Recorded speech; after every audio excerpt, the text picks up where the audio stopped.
Palitoy fans, you all know me. I'm Tony from Analog Toys, and welcome to what I hope will be the first of many episodes of Palitalk, a retro toy podcast. And I'm joined today by Michael French, host of the excellent YouTube channel RetroBlasting. How are you doing, man? Yeah, I'm doing good. Doing good. So you all hunkered down? I am hunkered down, but I work from home anyway, and so does Melinda. So the only thing that we have to worry about now is it safe to go out and get groceries, and are there any groceries left to get? My dad was pretty funny about it the other day. He said, well, son, have you filled up your gasoline tank? And I said, to go where? Where would I be going? You know? And I said, there's nowhere to run, Dad. This isn't a wall of fire. It's not. Yeah. So we're doing fine. Can't complain. We're as protected and secure as I guess one can be right now. Which, you know, I'm counting my blessings for sure. How about you? Yeah, well, we live in a very remote tropical town, and we get threatened every cyclone season, which we're in cyclone season now. We get threatened a couple of times a year with cyclones. We had one that kind of came near us earlier in the year, but kept on going. But every time there's a cyclone about to hit, we go onto a yellow alert, which is basically start preparing, and then a red alert when the cyclone's imminent. And the scenes you normally see on yellow alert, which are only for like 24, 36 hours of people fueling up their vehicles, stocking up on water and provisions because you may be shut inside for maybe 3 days, 4 at the most. Those scenes have been going on now for a couple of weeks. It's pretty crazy. Wow. Yeah.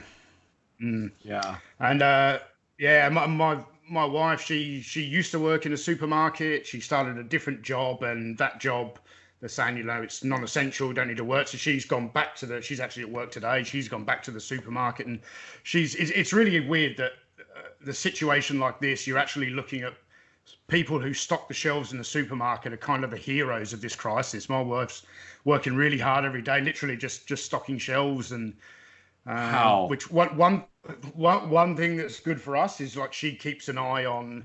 We don't hoard anything, but she does keep an eye on what they're getting low of, and you know, if there's something we need, we just get, you know, the 1 or 2 of them. We're not stockpiling anything. And right. Yeah. That's great, though. But, I mean, I'm glad that she was able to, you know, get back in there and help. That's great. Yeah. But at the end of the day, this is a retro toy podcast. It's not about the crisis in the world. So I know you've been asked many times over the years, and correct me if I'm wrong, but one of the reasons you started a YouTube channel was because basically you were looking around for other videos, I think about Voltron maybe, and you couldn't find any videos that, you know, were the kind of thing you wanted to watch. And was it Melinda said to you, hey, why don't you make your own? Is that actually how it started? Yeah, that's exactly how it started. I was trying to find a video about Panache Place Voltron, and when I finally found a video, the 2 people were showing Voltrons that were literally stripped down to nothing, that all the parts were missing, there was nothing left, and they were telling you more than they could show you. And I thought, oh, this is weak. And I thought, this video is a show me more so than a tell me. You know, they have to dovetail nicely. And when you're telling me more than you could show me, you might as well be doing an audio podcast about it at that point. So Melinda said, hey, you've got that over in the display case. You've had it since you were a child. It's in immaculate condition. You have a film and video background. You should do a video. And I was like, that's not a bad idea. And that's where it all snowballed. So. And that was 8 years ago? 8 years ago, 2012. Yeah. I think actually, it'll be 8 years in May. Yep. So yeah, it's been a wild ride, and it's also been it's been kind of like not a war. I don't want to say war, but it's been like an event of attrition. It's been 8 years of attrition, just like a pickaxe against a diamond wall. You know, because everybody else in the space is doing movies, or they're doing, you know, entertainment industry news, or they're doing something that you can get into that space, and if you have like a point of view, the stats go up real fast. But in retro toys and nostalgia, you have a sizable audience, but it takes longer for them to find you, which is interesting. Yeah, it's watching the growth. So I've been on for For me, it'll be 4 years in July, so about 3.5 years now. And I sort of see the way the channel's growing is probably very similar to where you were in 3.5 years in, sitting. I'm getting close to 20,000 subscribers. So I'm about 18.5 now.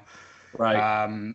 Yeah, it's quite niche, I think, but I don't think I could do a YouTube channel about anything else. It's the one passion in my life.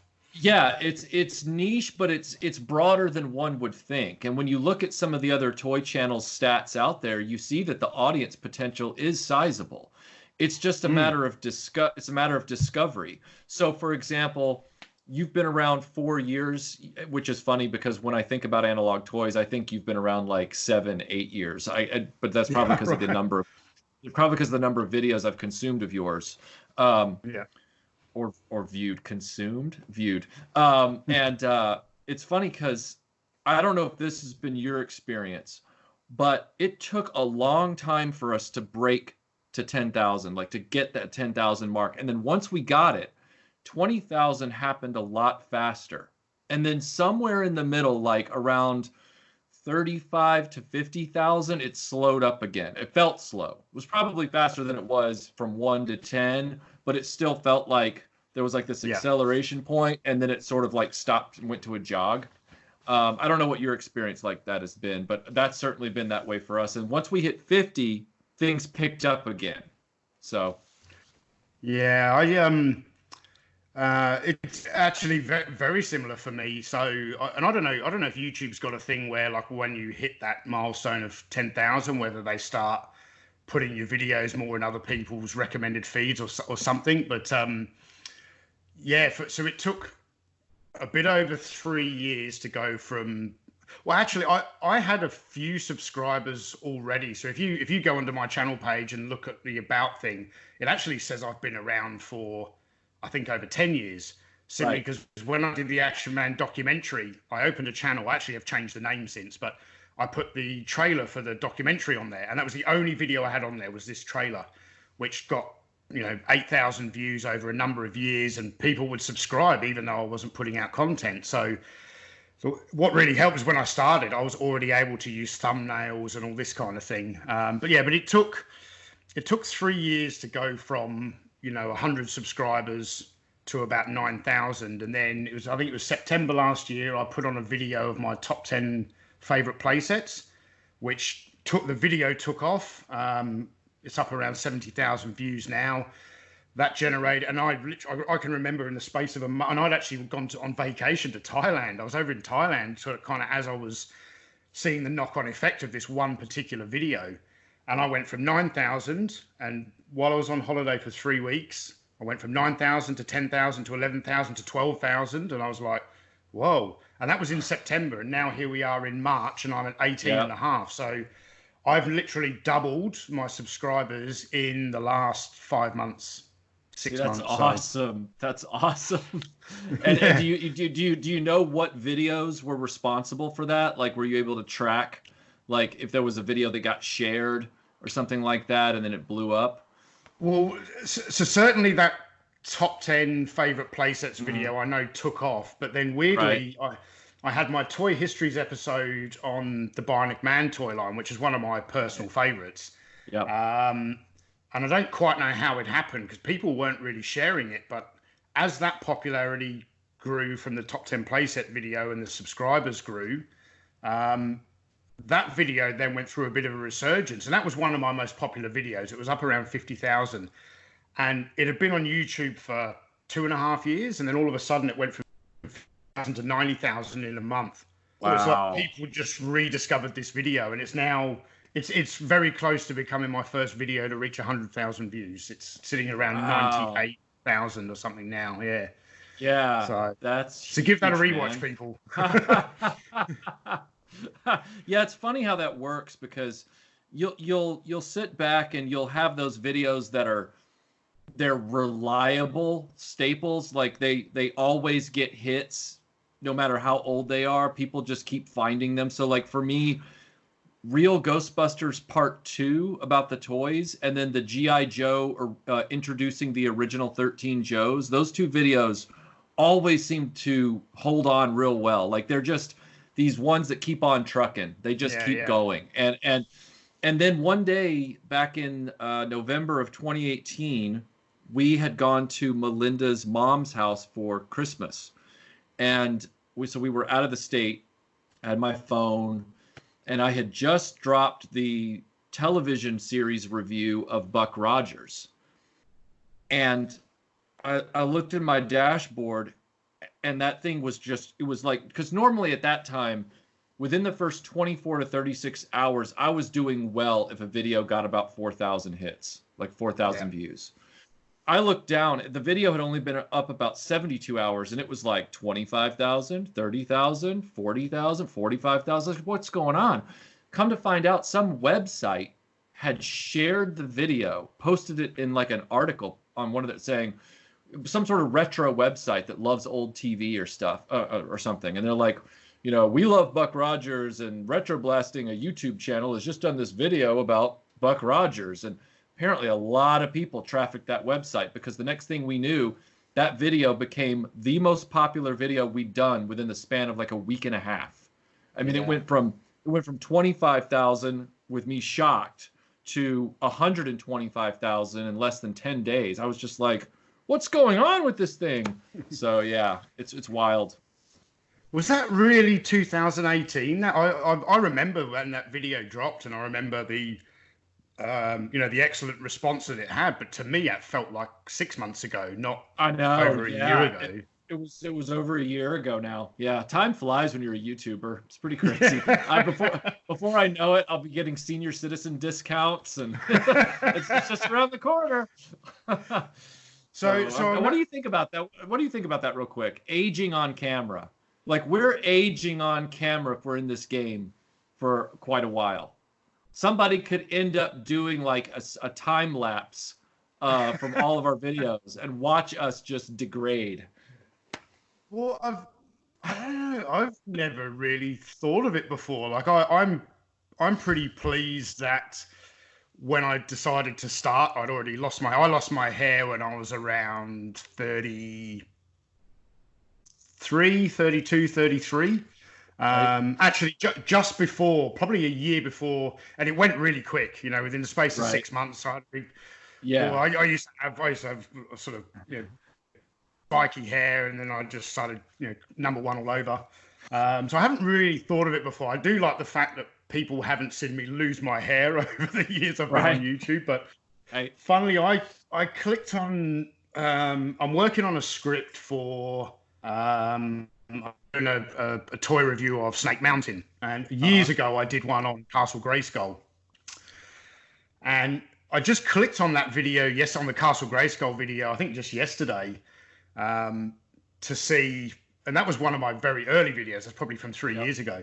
So I clicked on that to sort of revisit what I said about Castle Grayskull and make sure I'm not going to repeat myself in the Snake Mountain video and all that kind of thing. And I was watching it and I was like, even in 3 years, you can see I've aged a little bit. But the big thing that stands out for me, I had a missing tooth for like 7 years, and I finally got round to getting it fixed. I think in November last year. And I'm watching this back, and all of a sudden I'm like, damn, that stands out. I was so used to it before, but I don't know. Not even fair. That's not even fair. That means you're de-aging on camera. Everybody else is getting older, and you're doing these little things that are like making you look younger. That's funny. So you talked about a couple of your staple videos before, so your Ghostbusters Toy review, which I believe that is the first RetroBlasting video that I actually found. That's so fun. That's what a lot of people say. A lot of people say that. Yeah, I think. I used to search for a lot of videos, and actually, I think at the time I discovered RetroBlasting, the Toy Hunter TV show was on. It wasn't aired on TV in Australia, but there was a guy on YouTube who literally every time it aired on TV in the States, he would somehow rip the episode and put it on YouTube, and it was normally on for about a week before it would go away. So, and I'm really mixed about that TV show. I probably don't even really want to discuss it here, but I would still watch it because of my passion for toys. yeah, and at the time I was going onto YouTube a lot, but I was often searching like I do when I go on eBay. I put in the word vintage, so vintage toy, vintage action figure, and look for that. And I think I actually discovered RetroBlasting quite late. I think you'd probably been going 3 years. Because yeah, I was doing like my typical YouTube, so I will often go on just YouTube Australia and search vintage action figure, and look at different stuff that's out there. The word vintage isn't in the title of a lot of your videos, maybe retro and all that, but Ghostbusters Toy review and all this. But yeah, that was the first one I stumbled across. So it's a very long-winded way of getting around to my question, I think. But, sure. So I know Buck Rogers really took off, but going back a bit earlier into your sort of time on YouTube, was there another video that really, was there a big video that sort of broke you through the 10,000 subscriber mark or something like that? Yeah, it's hard to remember if I was already at 10,000 when this video existed or if I made it right afterward, but it's somewhere around that time when I did the video about the last 17 Star Wars figures. I had been doing the Star Wars Follies episode since the beginning of the channel, and I got to a point where, because at first, I was right before RetroBlasting had started, I was still in the midst of just being an eBay toy collector. I was still trying to get my missing weapons back and the toys that I didn't have from the Star Wars line, my favorite stuff from G.I. Joe and Voltron, a few choice pieces that I'd never had that I always wanted, like the Silverhawks Mirage, things like that. I was just doing that just as a collector, like yourself. Yeah. And then when we started the channel, I dug into Star Wars because I had some childhood gripes and I knew that they could make for good content. So I thought, and thankfully I was right on one count. Didn't realize how much hate I would get for some of those opinions, but nonetheless, everything was good. But one thing people kept telling me, when are you going to get around to talking about the last 17 Star Wars figures? Well, I only owned 3 of them organically from when I was a kid. Han and Carbonite, Endor Luke, and Lumat, the Ewok. I didn't have any of the others. And I never really focused on them because it was like, well, all I really wanted was the stuff from Star Wars Empire and Jedi lines. The other stuff to me, a Man and more Jabba's aliens, it was all very superfluous. And I thought, But then slowly it was kind of like, well, I've got everything that I want now. And that's an operative thing, by the way. A lot of people are like, do you have everything from the Star Wars Kenner line? And I always say, define everything. Because one person's everything is not another person's everything. There are things like mini rigs, certain mini rigs and Kenner droids and Ewoks I don't count. So I don't have those. The die-cast vehicles. Die-cast vehicles, I don't have those. I'm not opposed to those, though. I would love to own those one day. But as far as like, the Ewoks animated figures, I don't want those. Anyway, I'm getting sidetracked. But point is, I thought, I've never done the last 17 stuff before. I'm close. I'm close to, being able to, I've got everything else. I don't have to chase anything else. And this was still 2013, 2014 when I started going in for them. So Force Awakens hadn't happened yet and resurged the retro vintage Star Wars collecting market. So even though the prices were still pricey, they weren't like they are now. Yeah. And I was like, all right, well, I'm going to go in on this. And I picked up the last few figures that I needed, which were, I needed the Skiff, Lando. I needed the majority of the last 17. Got them all, brought them in, did the video. And that video really kind of took off in a way like proportionally to my size as a channel back then. Like it was a video that people still talk about right now. Like they're like, I love the ending. And people were asking me, they were like, did you really sit on that R2-D2 for a year and never open it out of the shipping box? And I'm like, yeah, I never opened it. It sat down there for a year because I wasn't ready to do the video. I wanted to open it for real on camera. That wasn't staged. None of that stuff. And then like right after I do the video and I put it up there, there was this sequence where it's a montage on a table showing the progression of my figure collection from childhood to adulthood as best I can remember. And one guy, like even though when it's all said and done, there's like 220 figures standing on that table. One of the first comments within the first 3 hours was, "Where's Blue Snaggletooth?" And I'm like, really? Really? But you have Snaggle now, don't you? I do have him now, but even now, I still consider him a variant. I don't consider him. He's a different Snaggletooth with longer legs, but he's still Snaggletooth. So I was like, that's a variant. It's not a distinct figure. And the guy's like, well, but if you don't have it, I'm like, oh my god.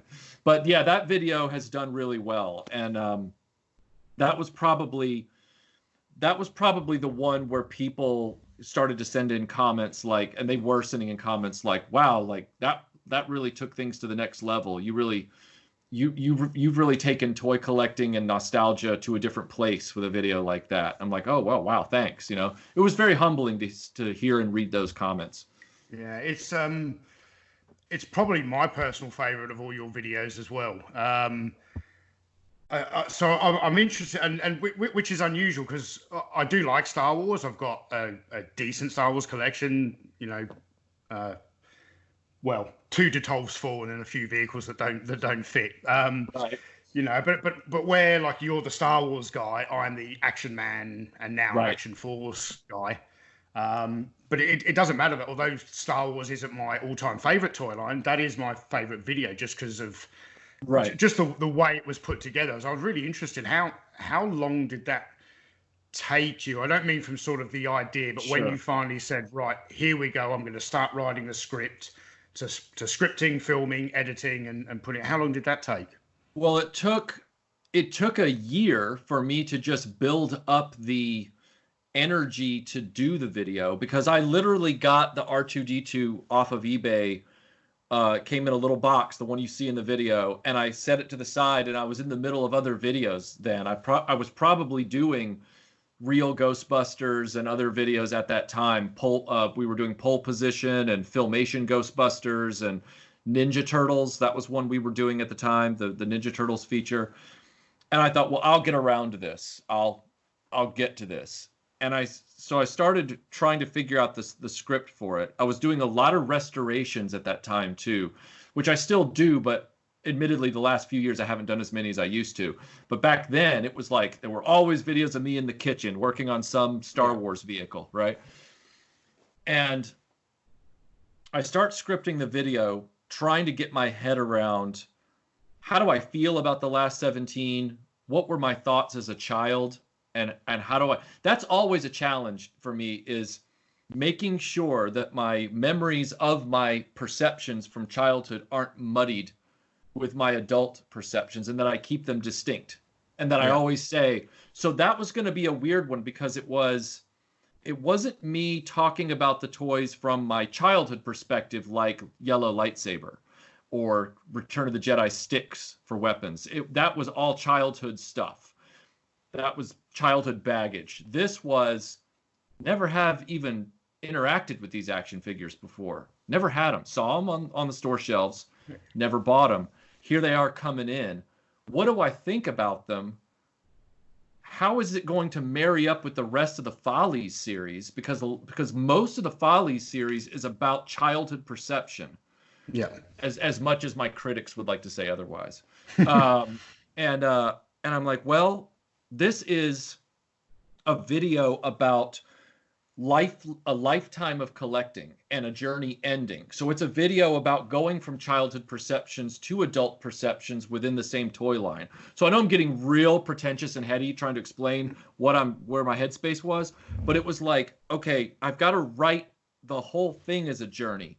So it also has to start as a journey of thought. So I have to make sure that it starts with childhood stuff and it ends with adult reflection. And so that's how I kind of put the bridge over, because it ended up, there's a friend of mine, Aaron, who now does the Dreamland podcast with Melinda. He, before he was ever working with the channel, he was a coworker of mine at my job, and he watched that video. He's like a 90s kid. He doesn't care about toys at all. And he watched that video and he was just like, man, I watched your video last night, that the one you just did, I just put it up a few weeks before. And I said, oh, cool. And he said, that's like a journey. He's like, that was real insightful, like into the mind of a toy collector. Like that was a real journey. And I was like, well, I really appreciate that. So I think the whole process took a year and change, and like a year and 4 months, I guess. Because it took me probably about a month from the start of writing the script, when I was ready to write it, to completion. And in the middle of that, I was about ready to restore a Darth Vader 12-inch doll that I'd had for years. And I totally forgot about that. So I was starting to prep that for a restoration video. It's just going to be another straight up restoration piece. Arms fell off, doll. I'm going to show you how to put the arms back on. I'm going to figure this out. We're all going to figure it out together, right? Because that's another thing. I don't know going into a repair how I'm going to fix it necessarily, because I don't know what I'm in for. And I thought, for some reason, I was like, this video should have an opener that's not me staring at the box. Because me staring at the box with the voiceover saying there's some things in life you want and some things in life you don't want, that was going to be the pre-credits opener. Yeah. And then I was like, that doesn't tonally feel right. It's almost like we need to get the funny stuff out of the way. There's funny stuff in the video later, but if we're going to have a solemn moment, that solemn moment doesn't need to have a rollicking intro right after it. It just didn't. So what if I have so what if I have this Darth Vader guy come in and make a joke, and then I'll restore him in the next video? And then I didn't expect that to blow up either. So that's history now. So that was the first appearance of Broken Vader, the Magnificent 17. Yep, yeah. It was interesting. Yeah. So yeah. I know. It was supposed to be his last, but the audience just like, we love him. So does he pay rent? No.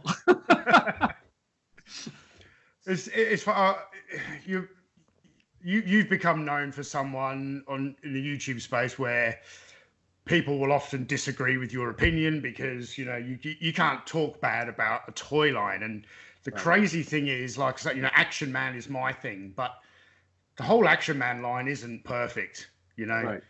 Eagle eyes are a bit creepy. There are other things in the toy line where they sort of made a few kind of mistakes. And if you actually go back to my original Action Man documentary, there's a bit in there about the sportsmen and particularly the footballers. Yep. The footballers weren't very dynamic. It's just soccer boots, socks, shorts, and a jersey for each individual team. So Palitoy, I think Bob Breakin actually got told he had to design something. So he designed this thing called the Sharpshooter, which is a green trigger mechanism with two boots in it. So you put Action Man's boots in it, strap a belt around him, hold the handle, and then as you press the trigger, it kicks his feet. And even Bob will sit there on camera and go, like, it was ridiculous. It made him look like a geriatric. He needed this mechanical device to help him play football. And I think if the original designers of these toys can poke fun at some of the mistakes and all that, like, how can we as fans not look back and say, hey, not everything was perfect. Right, yeah. The original designers don't get offended. Yeah, it's weird. I don't understand why pointing out a flaw in something is so affronting. Like, why is that such a blasphemous thing to do? It's all part of our collective experience. Are you really going to sit back, meaning the general you, are you really going to sit back and tell me that the real Ghostbusters proton streams aren't fragile and poorly conceived? Like, they're terrible. They snap like spaghetti noodles. They're just about as robust. I mean, it's like, why is that such a nasty thing to say? Or the other one that happens to me all the time is with anything vintage Star Wars, when I say, Yak Face was dumb and Imperial Dignitary was terrible. And then people will come back on me and they'll say, well, Michael, Imperial Dignitary was probably a great filler figure for the line, and there's a lot of imaginative play that can go into it. I'm like, it's a dude in a purple dress. It's a dude in a dress. Okay? That after you take away your headcanon, that's what it is. Yeah. I'm trying to strip away the headcanon and the halcyon nostalgia goggles and all that kind of stuff and just look at it. Here's the funny part. I love toys. I love retro properties. I love the stuff we grew up with. I love it. I collect it. I love all of it. But I also love looking at it with a critical eye. And I don't think there's anything wrong with that. Take Eagle Eyes, for example. Eagle Eyes are gloriously creepy. They are they are both awesome and weird at the same time. I wouldn't have it any other way, though, because as somebody who makes videos, when you sent me the tank commander and he had the eagle eyes in the back, I was over the moon because I'm like, oh, the video possibilities of this are endless. You know, I was like, oh, this is going to be awesome. So I guess when you're a video person or film person, you write scripts, you're a content creator. Not all of them, I mean, but some of us, we're looking at things through a very different lens. Pardon the metaphor. I'm looking at things in a very different way, and that's not a brag. That's just a difference in people. I think some people. Okay, here's the way I would describe it. I've talked my way into this. Some people retreat to their toys. Other people confront their toys, and I'm somebody that confronts my past. I don't retreat into it. And I think that's the difference. Some people see it as, you know, that place to go be comfortable. And I see it as a place I love, but also a place where I can be real. It's a difference in people, I guess. Very well said. Thank you. Every now and then I have a moment of wisdom. Every now and then. Did you see yesterday on Facebook? I did a live stream the other morning with my wife, and something got mentioned about the eagle eyes, and I sort of sat there on camera and actually moved my eyes left and right. Someone turned it into a GIF and put it on. Well, they sent it to me as a message, so I shared on the page. It was hilarious. I saw that. The moment you're a GIF, you've made it. They always say it's the moment you have haters, you've made it. It's like, no, the moment you get made into a GIF, you've made it. Because when I did the Star Wars Follies about the micro collection, I did this bit, I'm sure you've seen it, where I described the sculpt of the Han Solo micro, and then it just hard cuts to me in the exact same outfit in that position dancing to swing music. and somebody within minutes of that video getting posted sent that GIF onto the Facebook page. And it's just me like, and people have been using it all the time. It's so weird, man. It's funny though. Yeah. Yeah. So, do you have any particular video on your channel that you are most proud of? There's a few videos that I'm really proud of. It's funny, I need to stop starting sentences with "it's funny" because that's just a thought starter. That's like the American, so I need to stop doing that. All right. When you were talking about the Castle Grayskull review, I had an initial thought about that in the background, which was I also started early on with the Castle Grayskull review in my channel's life cycle. And when I thought about that video, I thought, oh gosh, I don't know if I could watch that video again. Because I look back on a video like that and I think it's not bad. I was giving it 100% with what I had at the time and what YouTube was at the time. Yeah. I was giving it 100% voiceover, B-roll, editing, all that kind of stuff. But no matter how learned you are in this videography world, you're always subtly and silently learning in the back of your brain as you do more and more and more of them.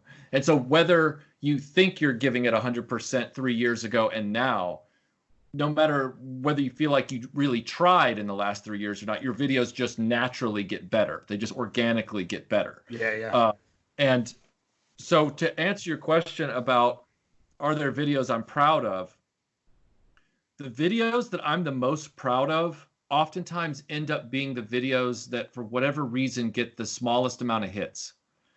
And I don't know why that is. I'm not really sure where the disconnect is there. So, for example, I'm really proud of the video that we did with Melinda's father about the G.I. Joe Dragonfly because it ropes his experience in flying Cobras, which is what the Dragonfly was based on, and he flew them in Vietnam.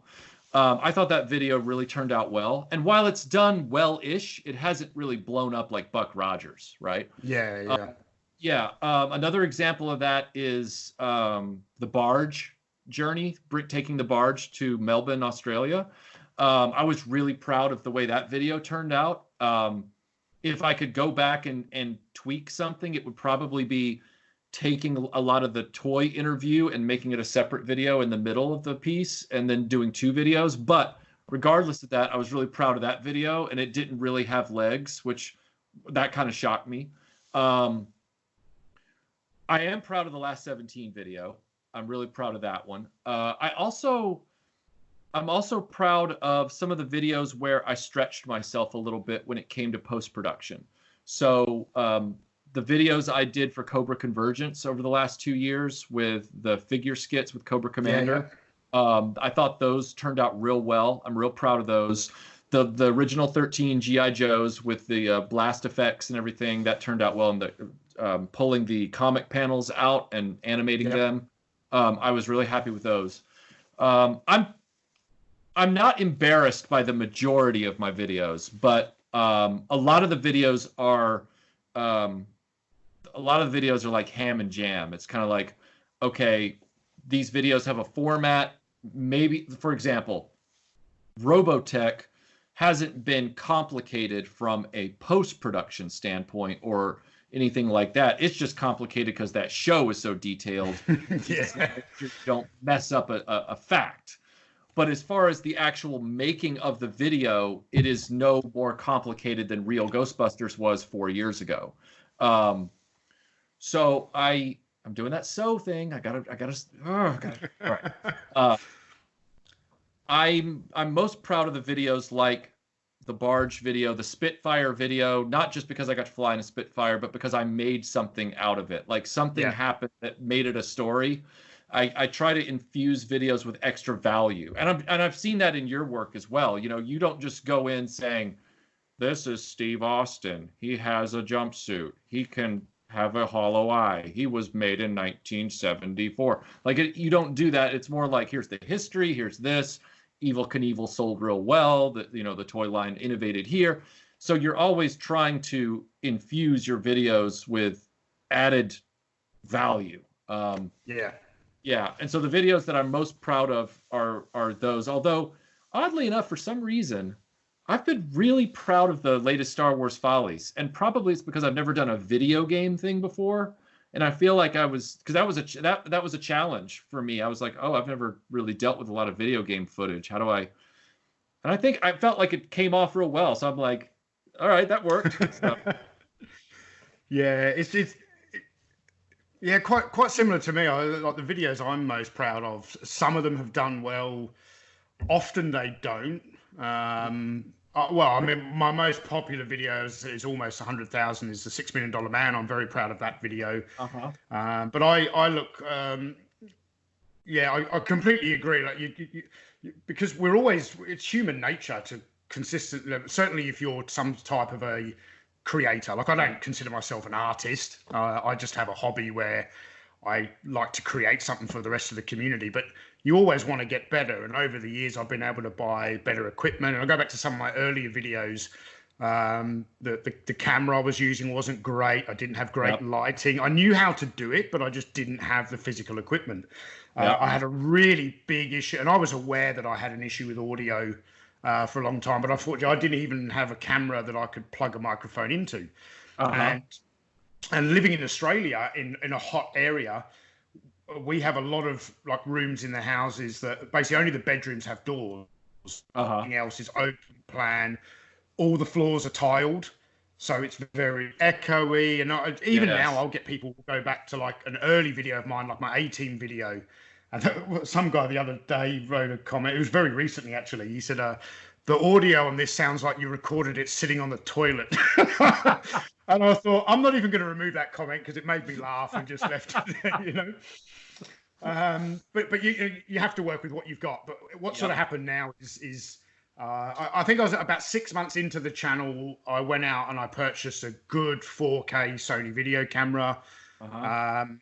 I used a Rode microphone, which I still use for some stuff, but even that is not great. And then I got a cheap lapel mic from somewhere a while ago and discovered that, oh, hey, this is actually records the sound really well. I don't have to do anything in post-production to try and fix the audio. But I'll go back now, and certainly the videos I made in the first 6 months, I struggled to watch because, like you, I was putting 100% into them, but I didn't have the equipment to go along with the effort I was putting in. And I don't like watching them now because I just sit there and I look at the picture quality and the audio quality. And but yeah, things really started to change after the first sort of 6 months and even in the last year, I've gotten better and I'm improving. I've actually got a process now. Like I actually find I can film and edit the videos quicker. If only I could sit at a computer for longer and type, but I hate that part. Yep. I hate that part too. Yep. I was sitting down yesterday. Admittedly, I was distracted by what's going on in the news a lot, but I was sitting there yesterday trying to get to work on this Snake Mountain script. And I came to and from the computer like 5-6 times in a day. And I think I wrote 4 paragraphs. I haven't even finished the intro.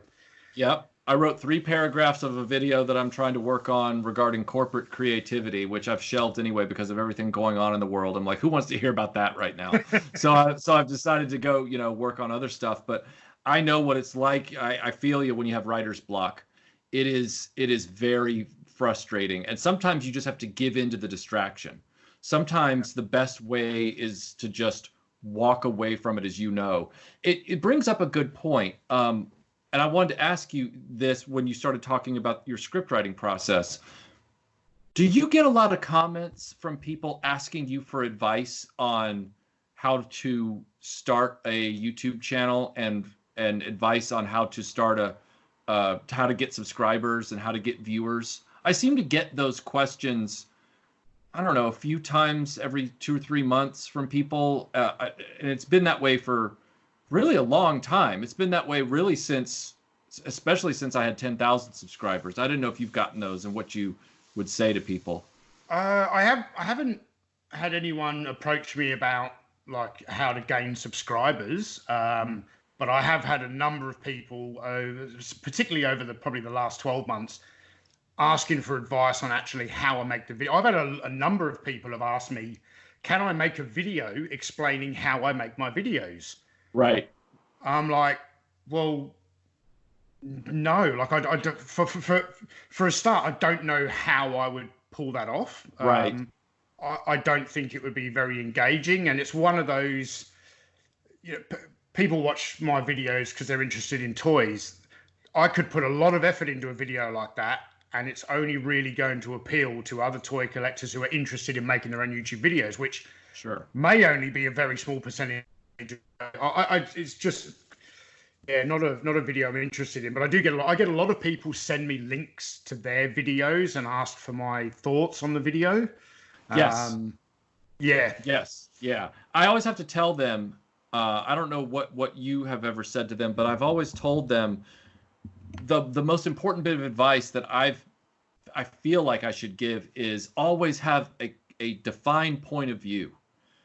In other words, don't be somebody reading from a wiki page and just giving the basics that everybody can get everywhere. I know there's some people out there desperate for the basics, and there's some people out there that need the basics because their observational skills are nil. I get that, and there's value in that.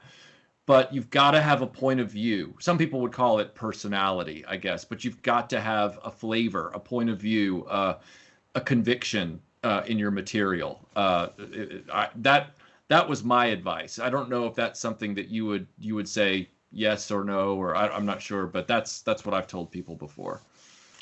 Yeah, well, yeah, very, very similar. I've often advised people that,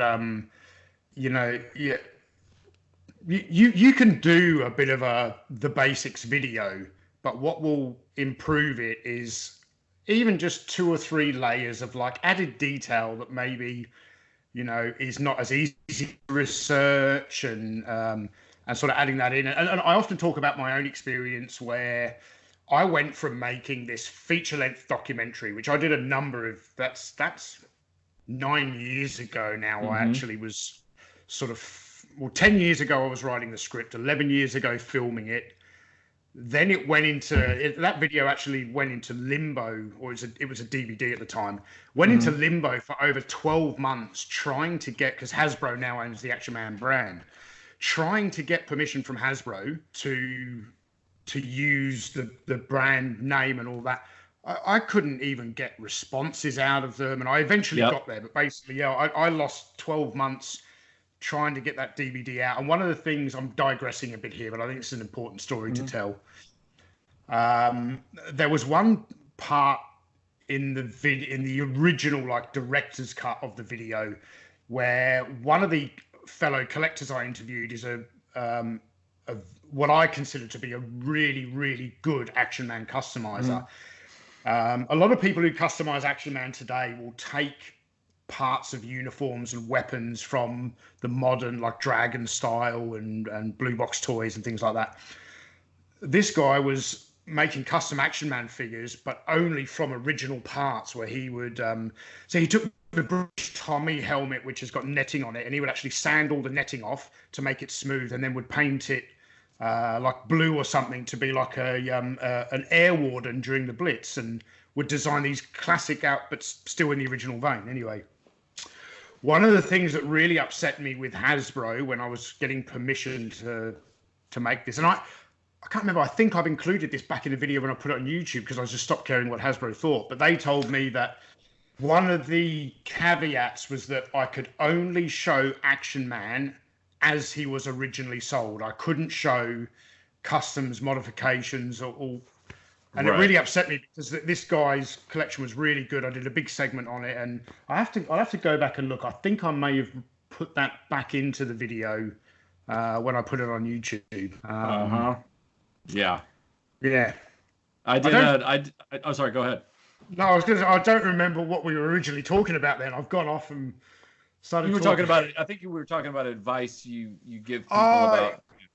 Yeah. So I did that feature-length documentary, as I said, 10 years ago. I was writing the script. It ended up being like a 3-year process. I took 9 months, a 9-month break from work to do all the filming and editing, and then I had this big gap where I wasn't making videos. I'd also made a feature-length documentary, like a video diary that I turned into a documentary about my life in Iraq. But that's something I actually don't.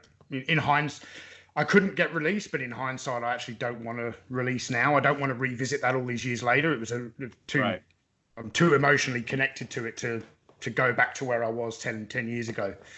But then I went through this long period of not producing videos, and it had become quite a big part of my life. And then I think I'd always been thinking about doing a YouTube channel of some kind. I was trying to look for a format, and then I discovered RetroBlasting and thought, I'll blatantly copy that. I'll sit at the table and do it like this, and just the whole format. I was like, all right, that's a format I can work with. And so when I give people advice, I say, right, the first few videos, and it's not to say don't with the first few videos, but the first few videos, I would just pick a single toy and would try and make an interesting video about one toy.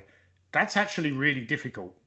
And I would end up making videos that were like 4 or 5 minutes long because I can't talk for more than 4 or 5 minutes about one toy. Right. So my advice to people, maybe do that to begin with to practice and get your sort of format and technique down. But then if you do want your channel to really grow, you have to take on bigger projects. And I don't necessarily mean what I've done and say, go and do a documentary about an entire toy line. But take Star Wars, for example. You could say, do a video, go, right, don't just do a video about Hoth Luke. Do a video about all of the Hoth toys. Yes. That's going to be a much more interesting video, different things to show. So that's really the advice I try and give people is, if you're making videos about Action Man, don't make it about one Action Man figure.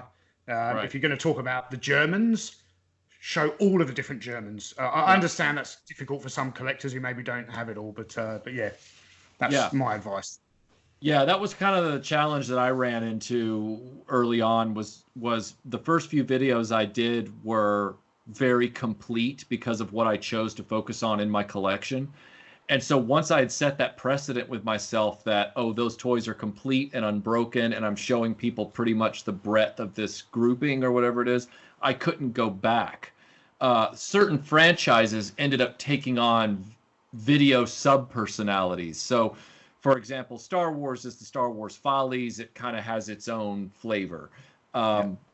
He-Man tended to take on this very quirky, it's probably the only toy line where I consistently zero in on one toy and just talk about how weird it is, right? So because those toys are so strange.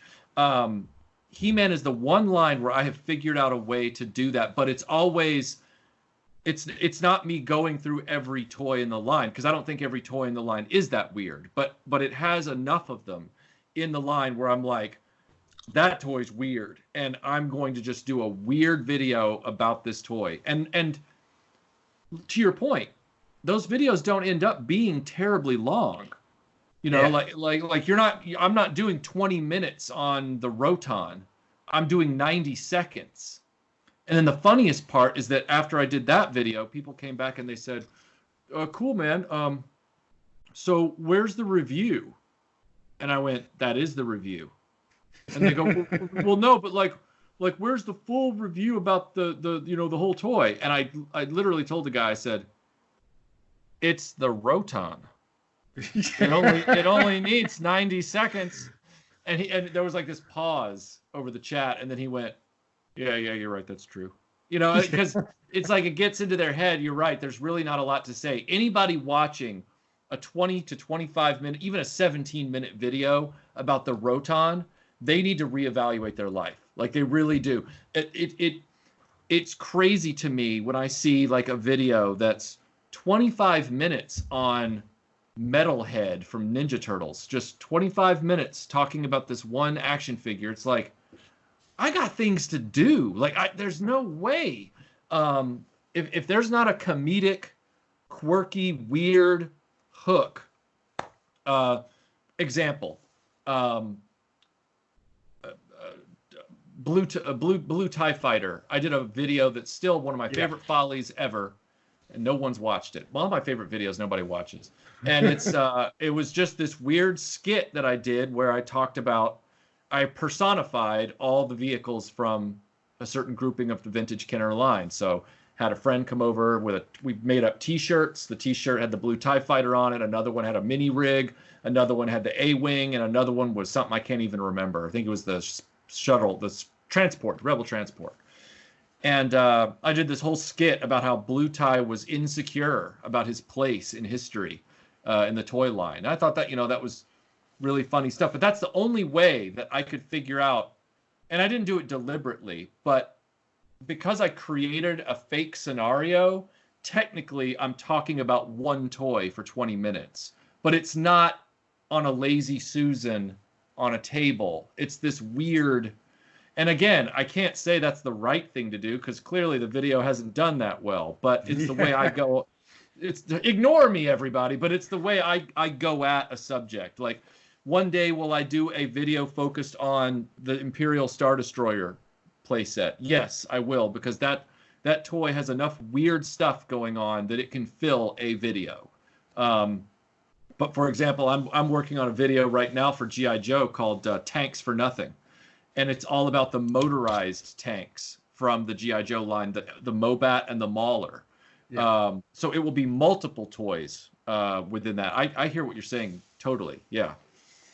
Yeah, I think certainly the only video I've ever made about a single toy is another one that I'm incredibly proud of, and that was the Roboskull. But that was a very unique opportunity because I reached out to Bob Breakin a number of, I don't know if I've told this story to you, but I don't think I've told this story to many people, so I suppose I'll quickly tell it now. So I was doing private security work in the Middle East. I was there. I used to spend around 9 months a year in Iraq. Pretty much, I used to work about 10 weeks in Iraq, and then I would have 3 weeks off where I'd go and live in my condo in Thailand. And when I was getting to the point where I knew my Iraq I was made a documentary about the private security industry from the inside sort of kind of view. And I knew that that was never going to be able to get out. I had a confidentiality clause in my employment contract. And as I said, now in hindsight, I'm kind of glad it never did. Probably would have opened me up to some stuff that I'm not really comfortable talking about anymore. Right.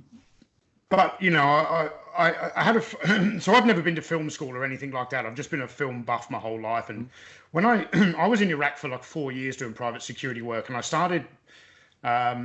I bought a video camera when I first got there, and it used to sit on the dashboard as we would drive around Baghdad, and you know, because sometimes you would capture a IED blowing up, and really getting away from toys now. But I started making short videos, literally just on like Windows Movie Maker. I was making short videos, more of like training days when we'd go to the firing range and we would practice some of our extraction drills, and I would make these videos and edit them. And there were other guys I knew in Iraq who were doing similar stuff. And not to be big-headed, I always knew when I was doing these videos as like, I've got a bit of... I knew I felt inside I had a bit of a knack for it. And I went back to the UK on a trip, and there's a friend of mine who's a print journalist but has done a lot of work in documentaries. And I showed him a couple of these videos, which I think at the time I was making them were probably for my dad to see. I don't know. So my dad kind of understood a bit of life there. So it would be us on the firing range with, you know, AC/DC's Back in Black in the background.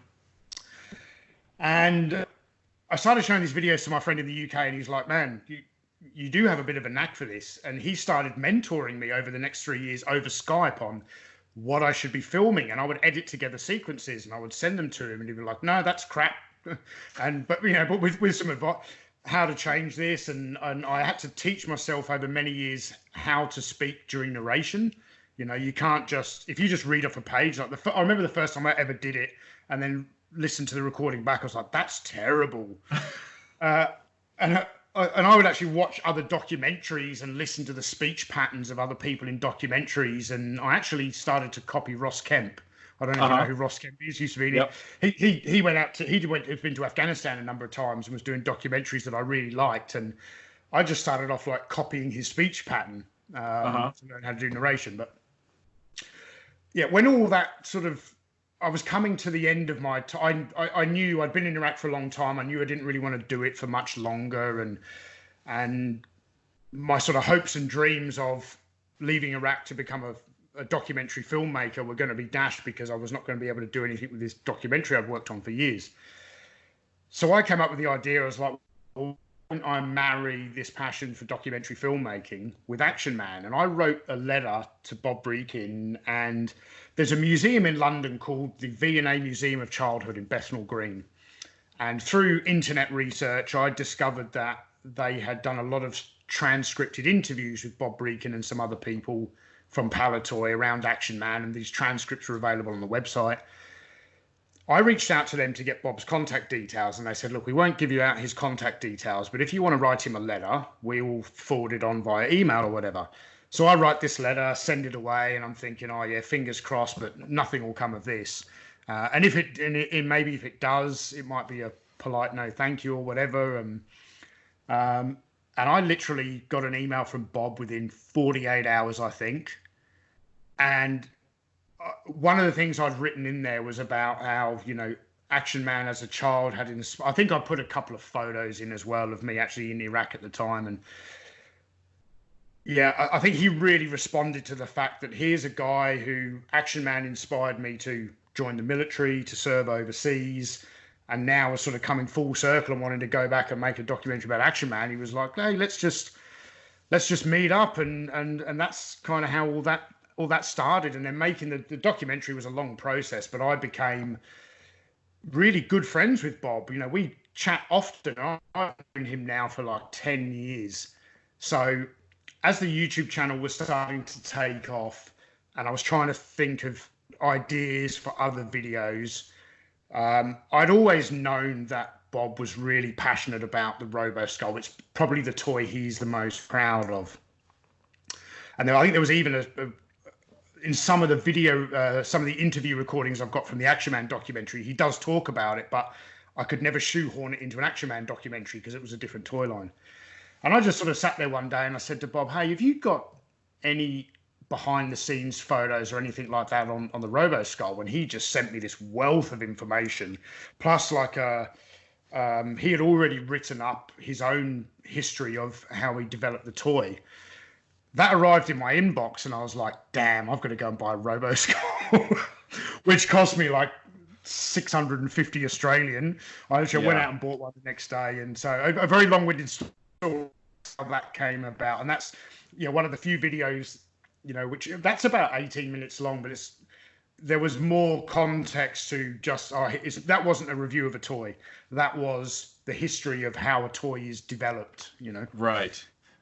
Yeah. The Roboskull, I'm very, very, very fortunate in the sense that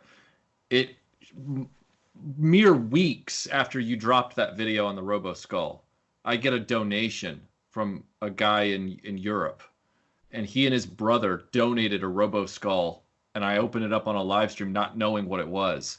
And this expertly packed Roboskull comes out, and the only two pieces that it was missing was one chin gun, which they had replicated in resin, which I found an authentic just a few days later, and then the pilot, who I was also able to source, the original pilot, not Wild Weasel, but the original pilot, and I was able to reunite it with those.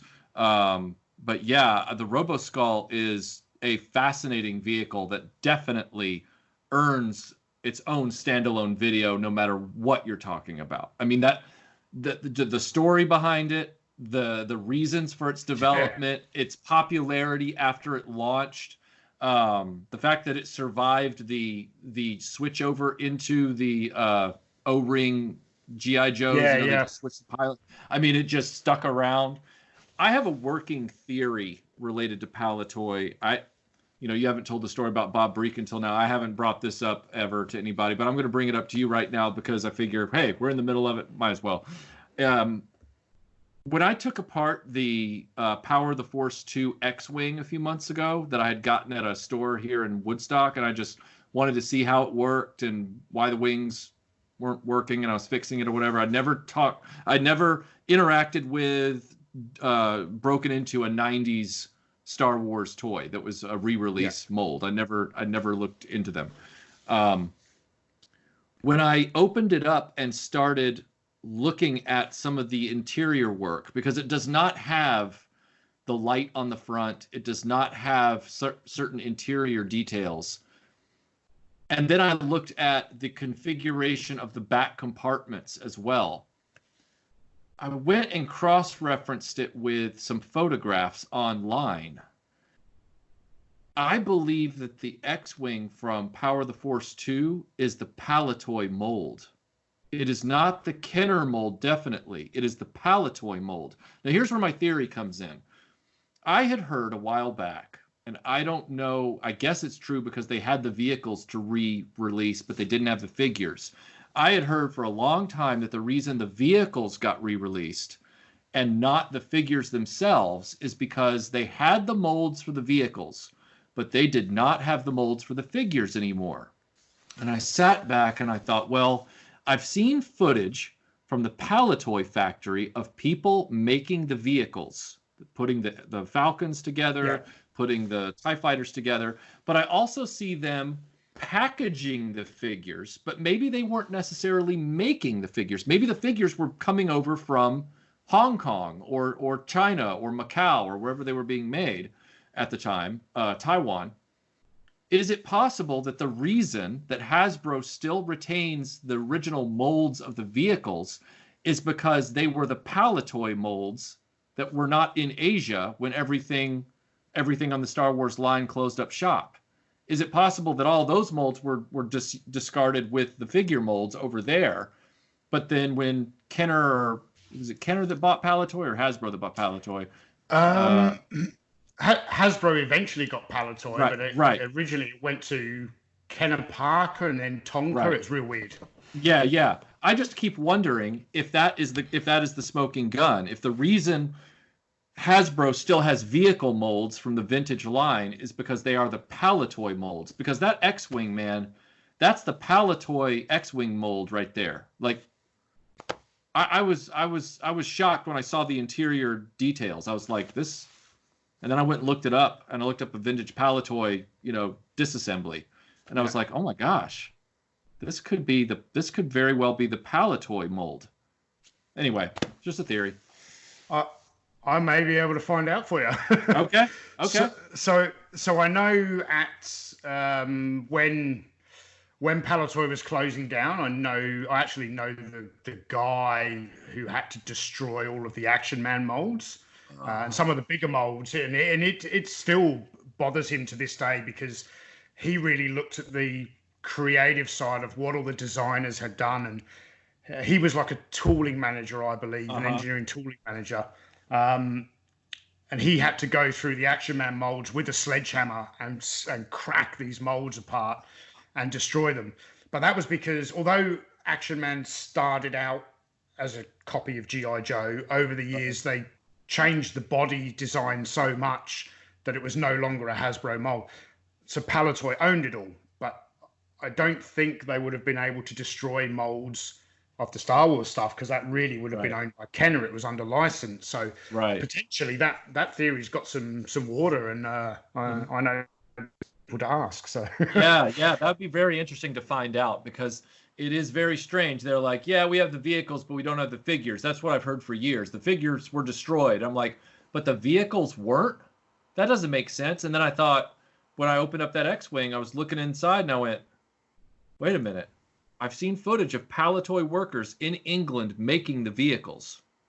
I wonder if that, because they would have had to have carded the figures themselves to put them on Palitoy card backs, but they were probably getting the figures in big bundles from Taiwan and Hong Kong or wherever they were coming from.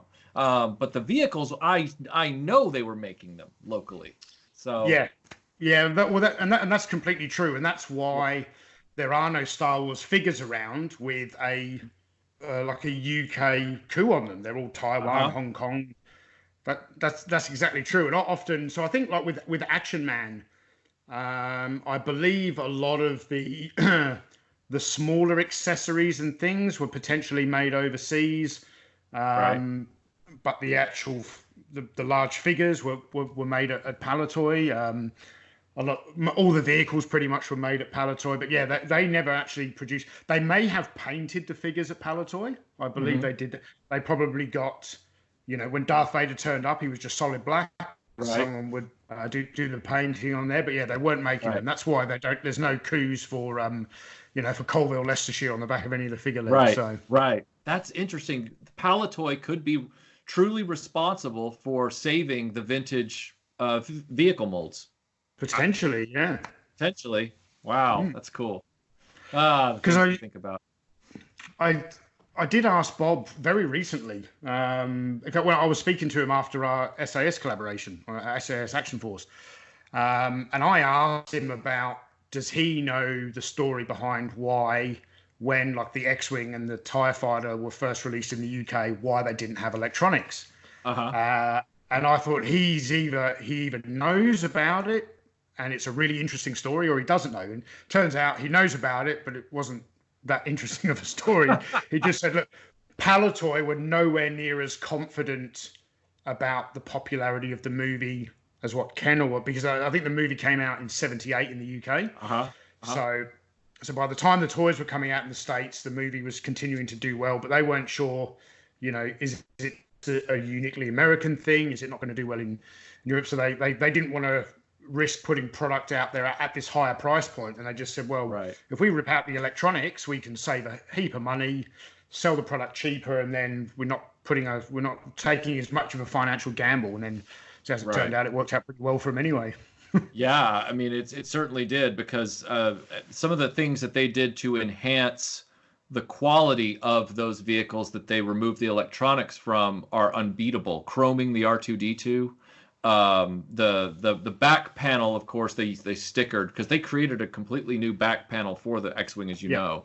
But that's one of the it's like the Action Force troop carrier, the Palitoy X-Wing, of which there are a number of variations, but that's one I want for my collection one day, is a Palitoy X-Wing with the chromed R2-D2. That's one I still don't have yet. Yeah.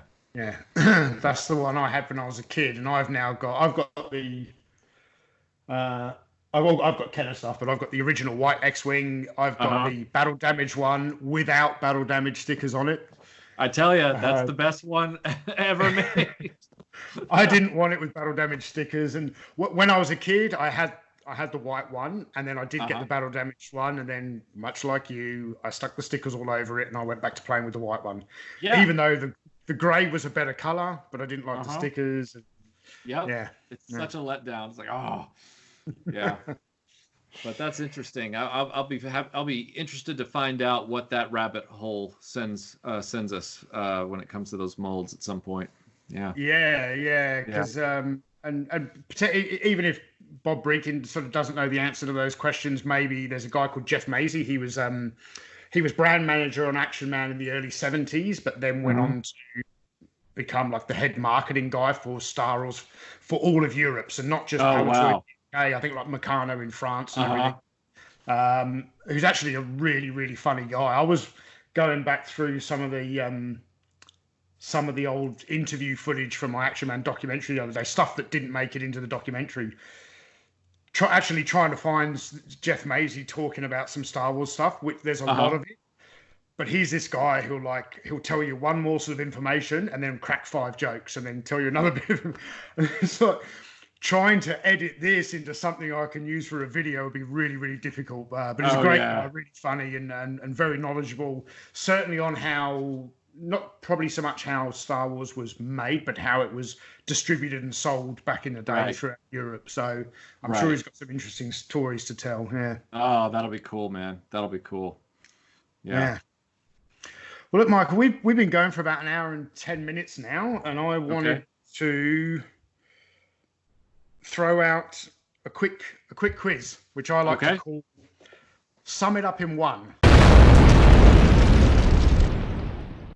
What I'm going to do, I'm going to throw out the names of 5 retro toy lines, one toy line at a time, and you've got a few seconds to try and sum up that toy line in one word. Oh, gosh. Okay. All right, are you ready? Number 1. Silverhawks. Disappointing.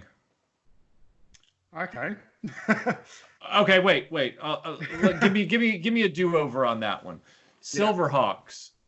Beautiful, but disappointing. That's 2 words. 3 words. I know. Beautiful would be my first word. Beautiful would be my first word. The first thing that pops in my head is just literally like very basic, shiny. Okay, Brave Star. Too big. Or that's not. Sorry, cumbersome. Cumbersome. Good. Kenner Star Wars. Quintessential. Okay. Yeah, I would agree. Bionic 6. Innovative. The diecast. Oh, sorry. No, go for it. I was just going to say the diecast metal action figures, the kind of transforming vehicles that all integrate into one another. As much as they had drawbacks, they tried to innovate with that line, and I give them props for that. Okay, and I think that's 4, isn't it? We've got one more. Galoob's A-Team. Ugly.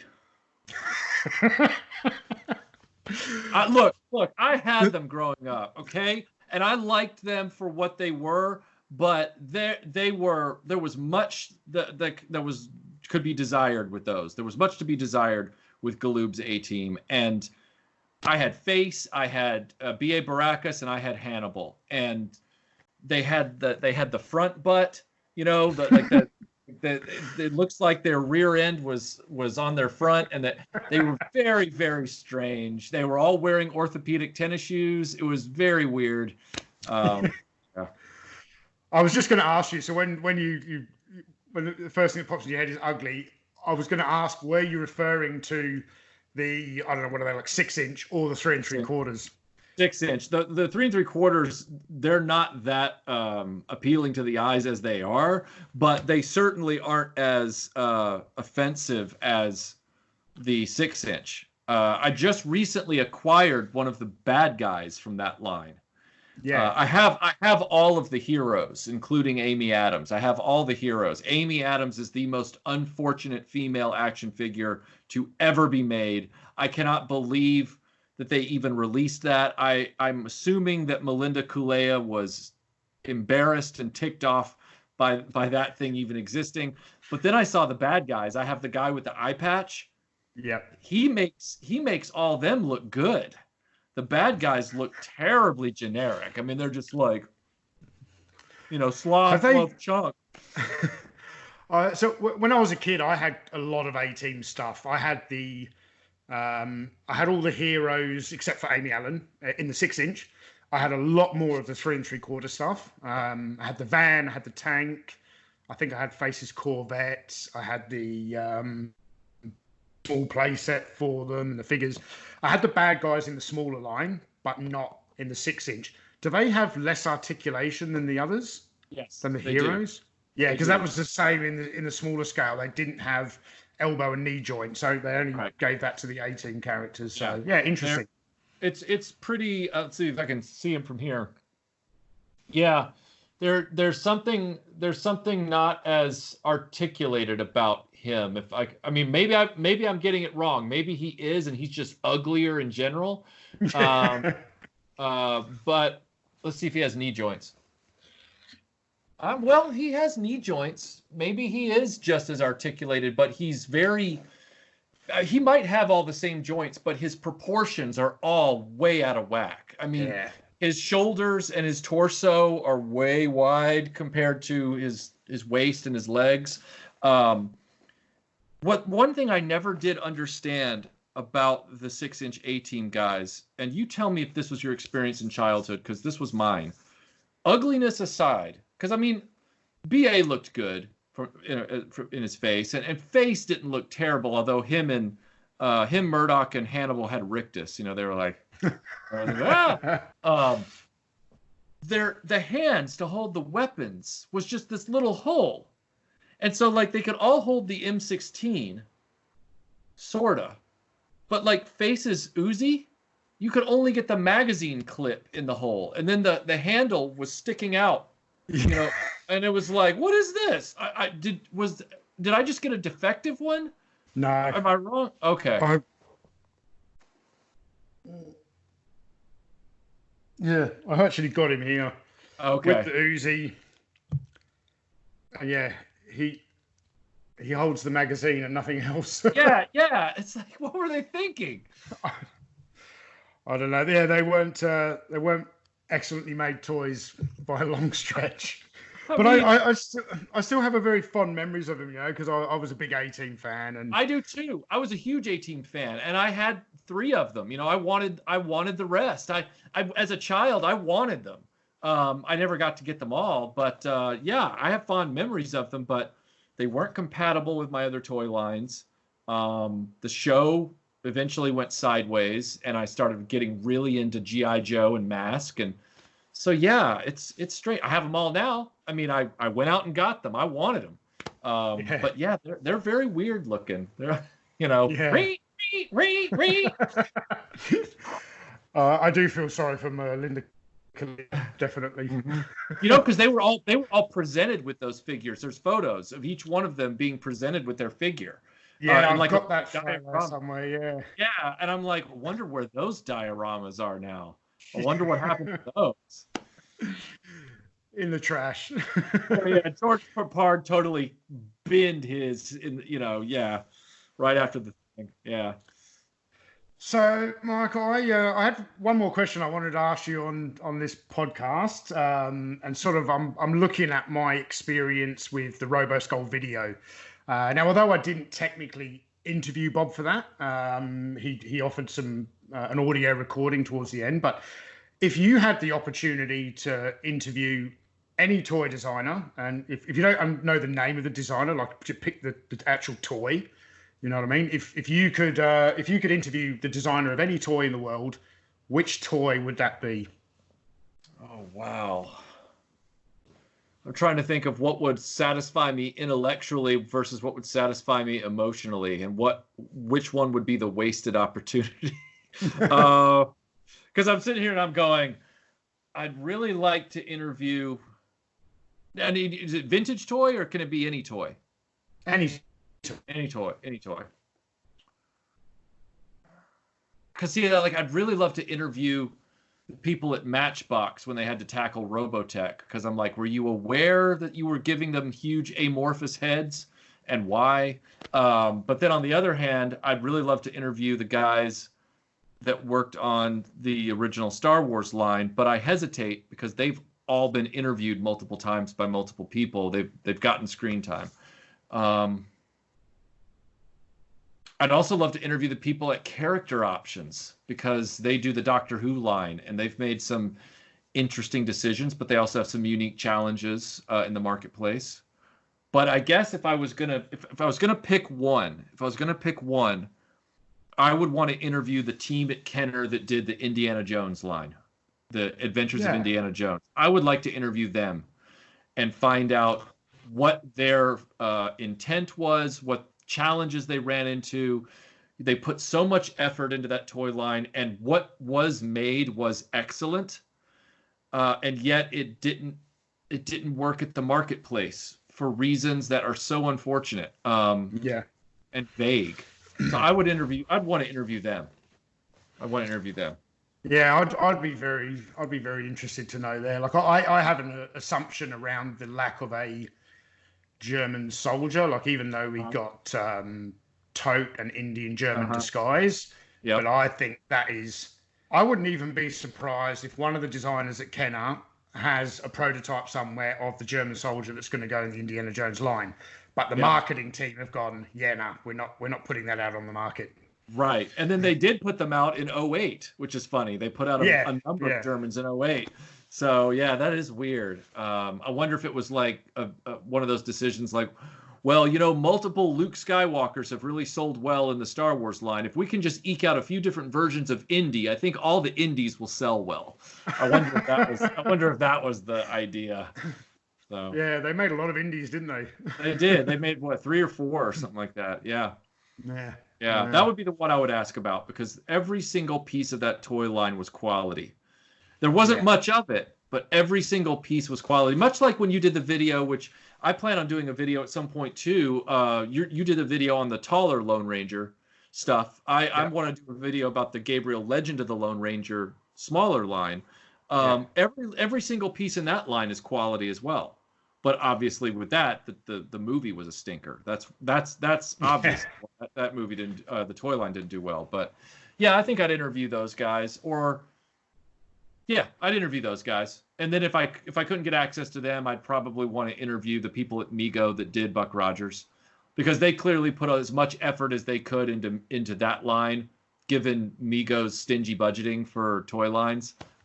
They seemed to have eked out. They revolutionized things with the O-ring construction, and they did accurate. I'd want to ask them questions like, were you laughing at the guys at Mattel over Battlestar Galactica? Were you showing? Did you know what you were doing when you did it? Because I'd love to talk to them. Yeah, no, that's some interesting choices. So yeah, well, look, I only got one, but I know I talked too much. I'm gonna shut up now. By all means. So, look, I think we'll call it quits there for today's episode. I hope to do this again. I will say to all the viewers and the viewers or listeners, whatever. I don't know if we've kind of filmed this bit like a podcast. I do hope this is the first of many episodes, but don't expect them often, because Michael's busy running RetroBlasting. I'm busy running Analog Toys. It's not like the kind of thing I think we could sit down and even do monthly. Maybe every 2 months we'll sit down and do something like this, if you're up for it. As much as this is going to show me to be a pathetic individual, I have a lot of open time, Tony. So don't assume for a moment that I can't accommodate your request. I'll be like, yeah, I'll talk to you. Yeah. Well, I think a lot of people will have some free time coming up. Potentially, I mean, maybe, if Australia goes into lockdown, maybe we'll do them more frequently. But I don't want to impact too harshly on your schedule, and I have my own videos to make. But mate, this has really been a lot of fun. I do hope that we do get together for episode 2 sometime in the future. Maybe we'll do a theme on the next one. I just thought we'd sit down and have a chat. So. Yeah, I'm totally open for that. I can't wait. But I've got a lot of free time, especially with my writer's block, and this Elizabeth Sladen thing is going into extra innings. So, yeah. Cool. All right. Well, thank you for joining me, Michael. Thank you all for watching, and we'll hopefully see you in the next episode. Cheers. Yeah, thanks so much. Bye.